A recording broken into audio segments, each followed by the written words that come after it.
there are new fields that people don't even know about where you can show up and dominate. And you know you're in your field when you're able to lead there. What do you think that leaders need to be thinking about or focused on? Or what's the theme? The theme is disruptive collaboration. Okay, talk to me. Explain that to me like I'm 5.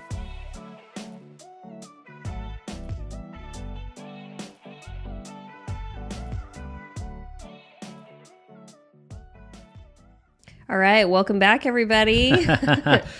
If you don't recognize my voice, I'm Sarah. I'm not Peter. Yeah. I am a special guest today on Prepare to Go There. Hey, I'm so excited you're here. This is my wife, Sarah Joy, and you're watching Prepare to Go There. I thought it'd be fun to show up in a different space, so thank you for letting me hang out in your studio. It's really, it's really our office. I just usurped it. I don't know. I kind of took over in here, so I apologize, but you're welcome anytime. Yeah, I'm happy to be here. Normally, I'm down the hall, but today I'm in the Kelly chair of the Honesty Club podcast. Yeah. I highly recommend it. If you want to go for a hilarious ride, then hang out with the Honesty Club. Yeah, thank you so much. Well, Peter just, invited me on the show today. Yep. And we just thought we would do a little bit of shooting the breeze and also, just do a little great leader catch up. So that's what today is all about. But definitely. I always like to start with a life update. Mm-hmm. So you want to give the people a life update? Definitely. Quarter 3 already. Yeah. This is week 29. That spooks me. And we have 24 weeks left in 2024. So you could look at it two ways. You could look at it half empty and say there's only 24 weeks left, or you could say we still make the most of it. Yeah, we still have 24 weeks. Let's make the most of it. I'm sure a lot of great things can happen in that time. Yeah. I've documented this on social media. You've documented it already on the Honesty Club podcast, but for those of you on this YouTube channel that haven't heard yet, going to be a girl dad. Yes. And I put one thing on the registry. For yourself. For myself. Now, I asked him, I said, what do you want on here? And he's like, I think I just want a bag. Boom. So at the shower, I got this.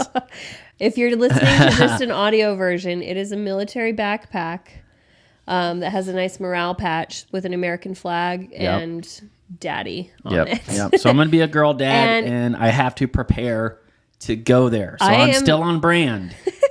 I'm really impressed with this bag too, because it's got like insulation in 3 different pockets.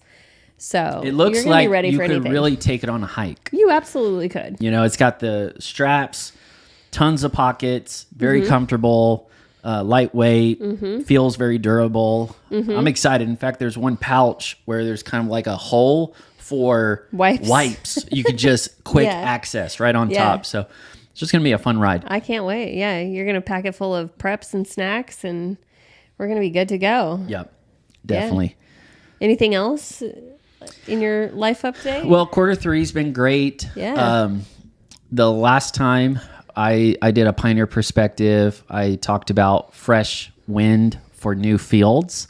And I've been so inspired by that idea, and it's been great. And we've even gone to different places for the summertime. We've had fun trips, and we've done vacation and your birthday. So it's definitely been an eventful quarter 2, and now we're in quarter 3. So more to come. Yeah, that's great. If I can ask one more question. Yeah. What is your favorite, most useful app on your phone right now? Okay, so is it the voice recorder or is it something else? Yes, I'm guilty. The audio recording is used frequently because I like to document discoveries and decisions, but also I use the Craft note-taking app. Yes, you just got me into this, and I like it. It's amazing. I highly recommend it. I use it with some of my clients, and we have shared documents that we work on projects and goals together with. So it's got a great interface, and it feels good. And it was a big jump because I was a power user on Evernote for a long time. You were a heavy. And I felt it was necessary to make the jump. And I'm really glad I still have it as a legacy app, but I'm doing all of my heavy lifting in craft note-taking apps now. So tell us what you've been working on recently. So there's one big idea that I've been working towards, pioneering leadership. And I think leaders really need encouragement and coaching. It's never been more difficult to be a leader right now. Things feel very disruptive, and leadership just isn't fun for a lot of jobs and a lot of places. And so I wanted us to have that hopeful perspective, so that way we're really showing up on the front lines and we're thinking about new fields instead of getting bogged down where we are, overextending ourselves where we are. So pioneering leadership, I think, is the main emphasis that leaders need to be thinking about. There's a lot of different styles of leadership that have been really helpful. It doesn't take away from them, but I think pioneering leadership is where we need to be going. That's the only way we're going to navigate and create the future of what we do. And then I've been showing up in 3 places. My podcast right here on YouTube. It's called Prepare to Go There, but I make a lot of different kinds of content, short form content. And you've encouraged me to do that with all the vlogging, which was super fun. Yeah, got to get back into it. I do too. Yeah. And I've had fun experimenting with different kinds of content, but at the core, this is a conversation for leaders that want to be better prepared for the work they do, and preparing leaders, new leaders, more leaders for their organizations. And that's really where my passion is with the executive coaching.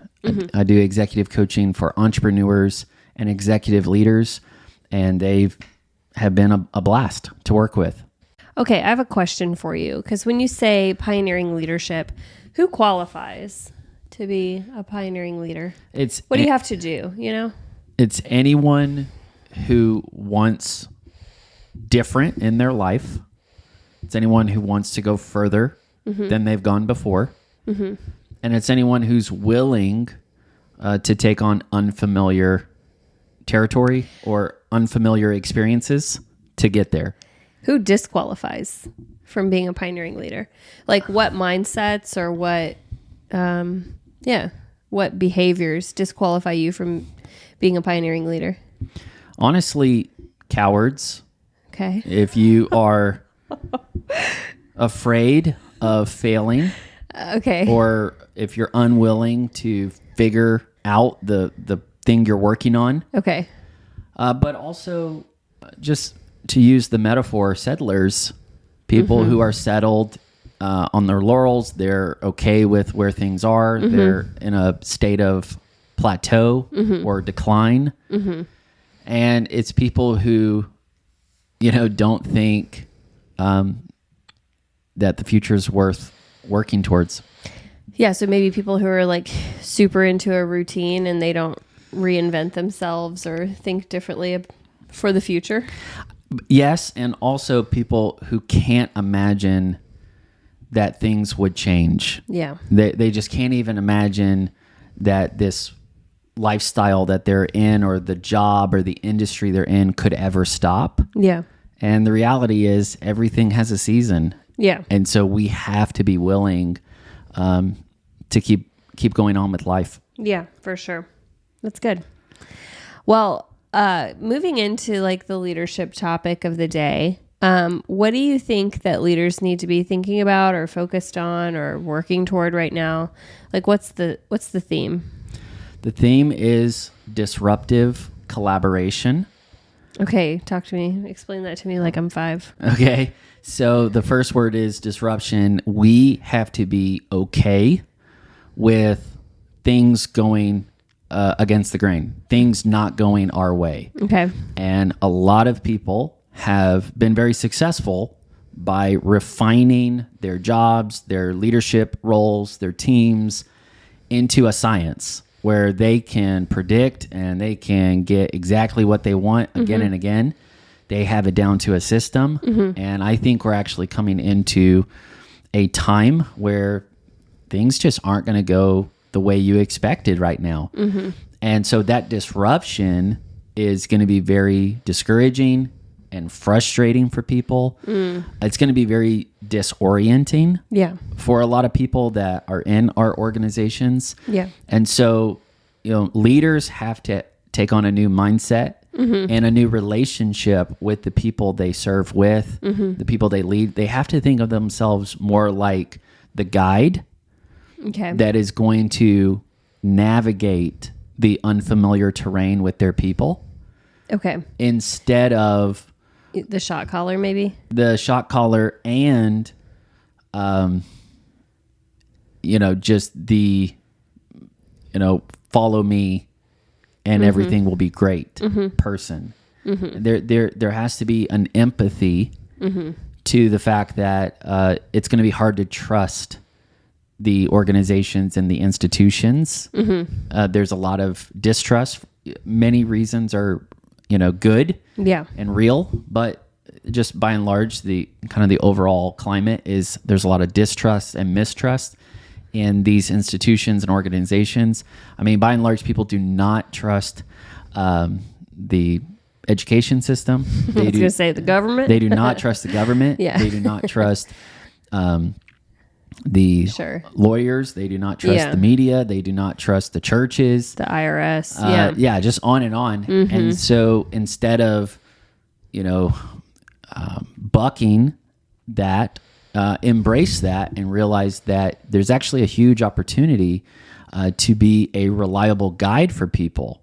And if we'll change our relationship with them and we go wayfinding our way into the future together, and we embrace that partnership, then I think people will be more open. They'll find our authenticity to be real, and they'll find our resolve to get them into that hopeful future to be worthwhile. And then who are you partnering with? Your employees, like people who want to come give you feedback? Like who are you partnering with?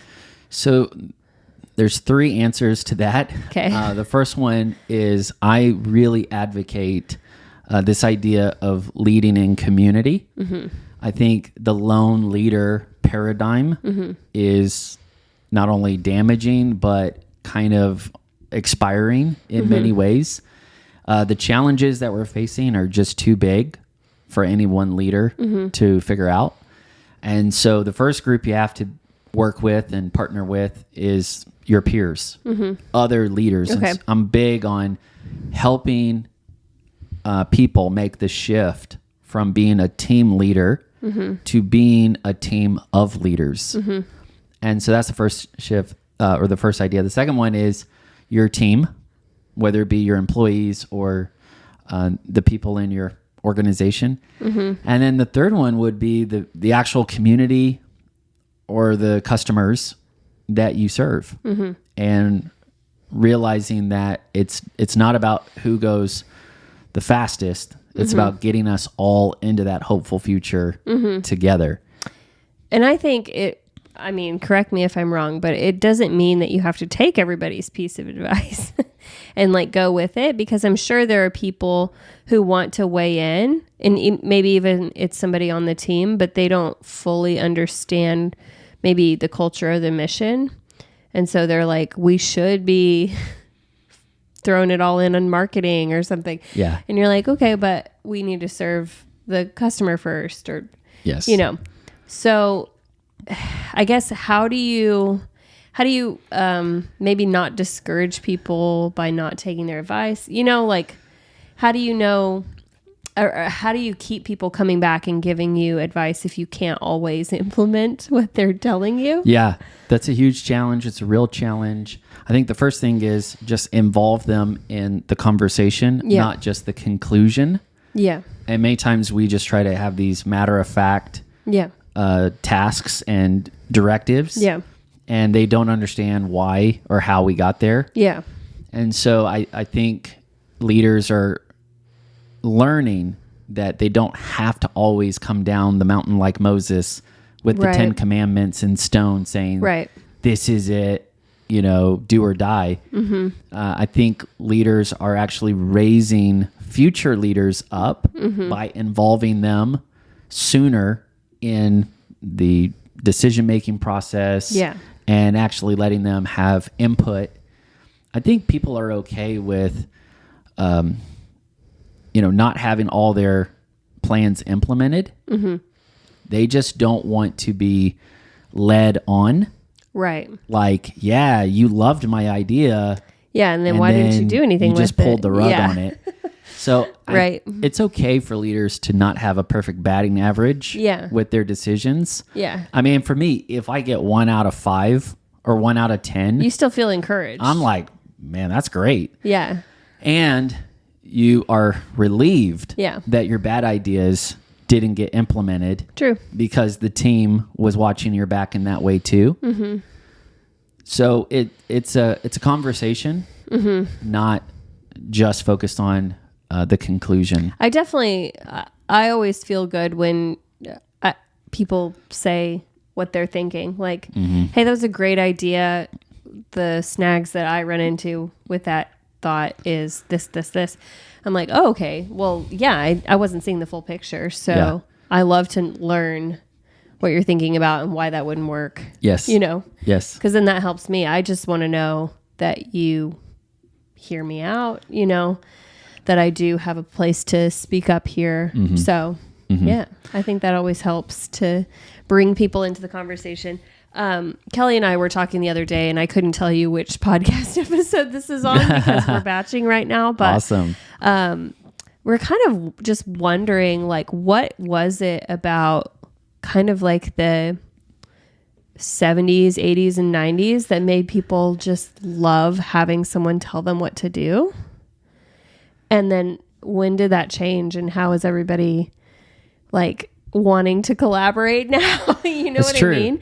It was like there was this style of leadership that was like people yearned to be told what to do. They yearned for the marching orders. So, I mean, just to zoom out for a second, and just to share maybe 30 seconds of thoughts and theories.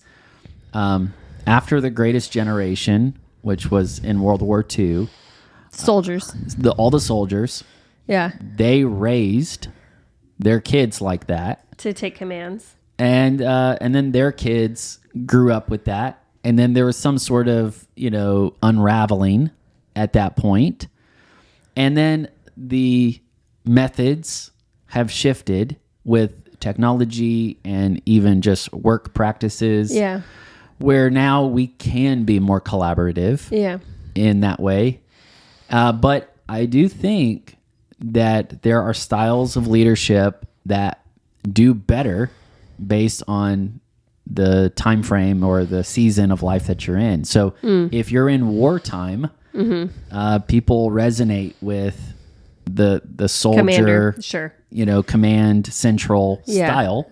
Okay. But hopefully, even though we are, kind of in a emerging wartime again, I actually think that we're going to learn those lessons and still employ disruptive collaboration. I think that's going to be a big theme that people focus on. So it is about recognizing the disruption, not shaking your fist at it like it's a problem. It's actually an opportunity. Can you give me like 5 examples of what disruption could look like in your business or your space? I think one of the most obvious ones is the advent of AI and acceleration of technology. Okay, so either you're leaning into it or seeing how it could benefit you. Eat the chicken, spit out the bones. Yes. Rather than just saying never. And a lot of people just don't have the bandwidth to figure it out. Okay. Whether that's technically or ethically, and they're just like, we don't have time for that. And then they are going to find themselves later on down the road unresolved and or left behind. Yeah, and it's going to be even that much harder for them to work with. Another one would be the age gaps, the generation gaps that are going on. Believe it or not, Gen Z is now entering the workforce. They've been here. And so we're learning how to have, in many ways, a multi-generational workforce. So that comes up to, communication. I would say Gen Z is almost entering like a upper management at this point. Absolutely. So it's like, you better be adapting. Absolutely. And so there's things to learn on that front as well. Another big disruption is just the distributed nature of work. We're kind of in a hybrid style where people work from home and they work online and then they work together. And so we're looking for that camaraderie and that cohesion of like, when are we actually a team? When do we work together, discuss things together? It feels like everybody's just kind of doing their own thing. And there are benefits to that if we can leverage it. There are challenges that we can overcome, but it's a very disruptive thing. And then I think another big disruption is just the overall globalization, where the world is now, not only is the world accessible to us, but in many ways the world is watching us do our work. And so, just transparency, accountability, things like that are very good, but very disruptive when you're just trying to do your job and now you have to factor in comments and scrutiny. Scrutiny and all that goes with that. Yeah. Wow. That's really good. So there's a lot of things that leaders can anticipate. So you're saying ride the wave, don't just dive under it. I would definitely say disruption is not going to stop, and yelling at the whirlwind is not going to stop it. So be okay with it emotionally, and then be prepared for it as a leader, because there are real skills that you can grow in to make you a better leader in disruption. Okay. If I can squeeze you for one last question. Yeah. What are like 3 to 5 things, like questions that a leader could kind of help themselves talk through whenever something disruptive comes up, such as like 1, what's really happening here? 2, how's this going to affect me? Like what kind of self-talk do they need to like process in order to be open even to the disruption? Yeah. Does that make sense? Totally. So I've been kind of in a learning phase. I think it's good for all of us to be lifelong learners. And I like kind of jumping from field to field. So I'll learn from education in Ivy League colleges, or I'll learn from theologians, or I'll learn from business types or entrepreneurs or tech industry. So the past few weeks I've been learning from the military. Don't I know it? And so it's just to see different models of leadership is really interesting. And they have which force?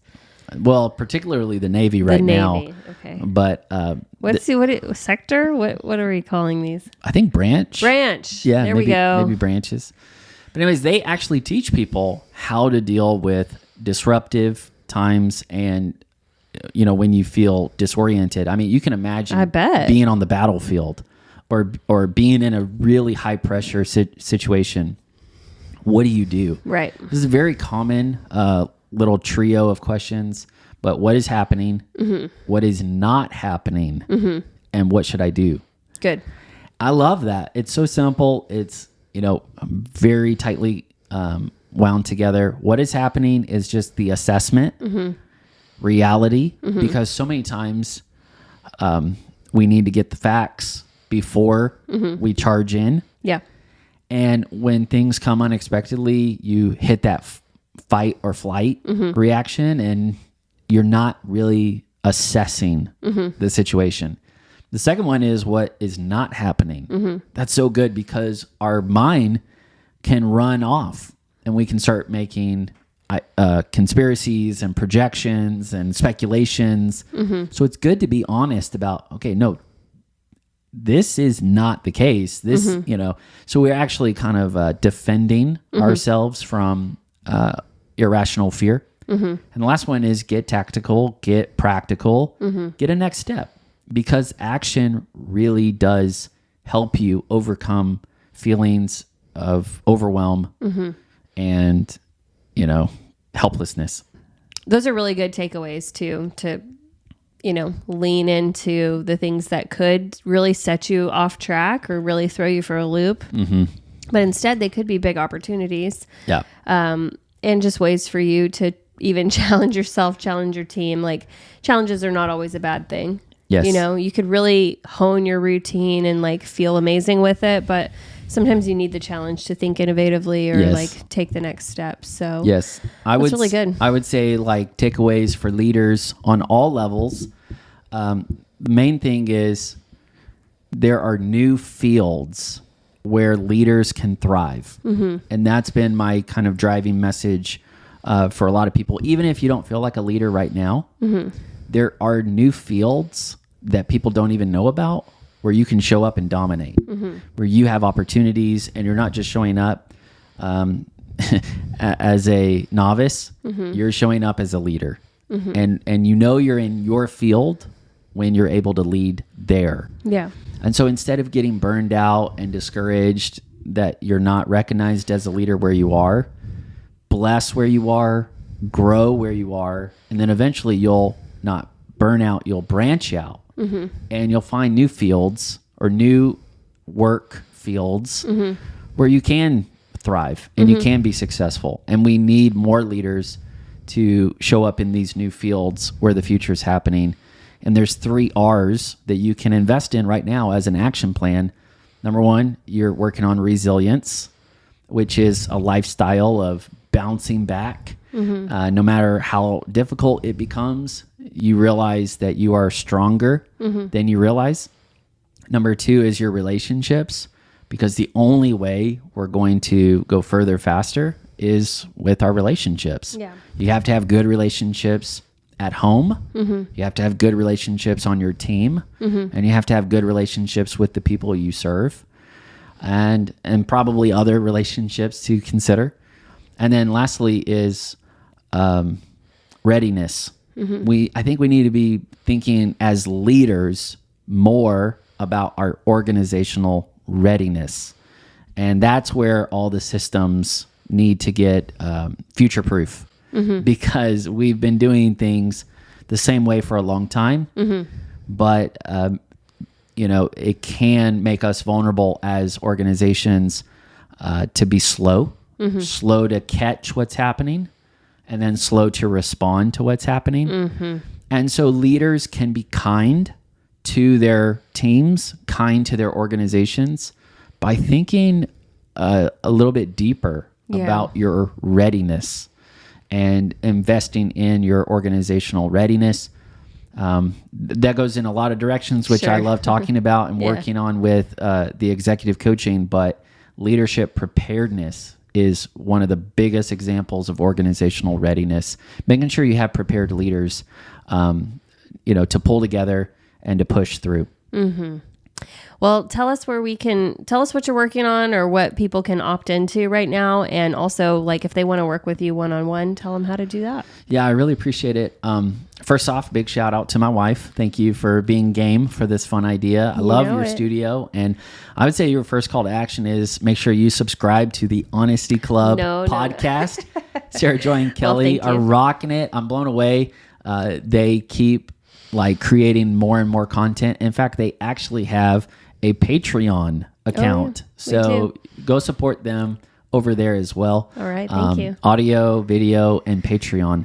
But for me, subscribe to this YouTube channel. And, I talk a lot about leadership, and I want to help leaders get prepared to go there. And then the 2 other things is I have a community now, which people may not know about. It's called the Uncharted Way. And think of it as life coaching for leaders. Okay. So if you're a leader or you want to show up in this next year as a leader, then this is for you. It's for people who are multi-talented, multi-passionate, and you've really struggled with finding that balance in your life where you're able to be an awesome, spouse and an awesome leader, or to work on your personal goals and your professional goals. And a lot of people struggle with this, but together we are learning how to make uncharted progress in every direction of our life, north, south, east, and west. So you'll learn what those directions are and how to really make that kind of progress in this year. All right. Well, thank you so much. And guys, take a call to action today, whether it's signing up for his email list, subscribing to this YouTube channel, or working with him, joining the community. It's definitely going to benefit you in more ways than one. So, all right. Thanks for watching. Great. And remember, you're going places. So prepare to go there.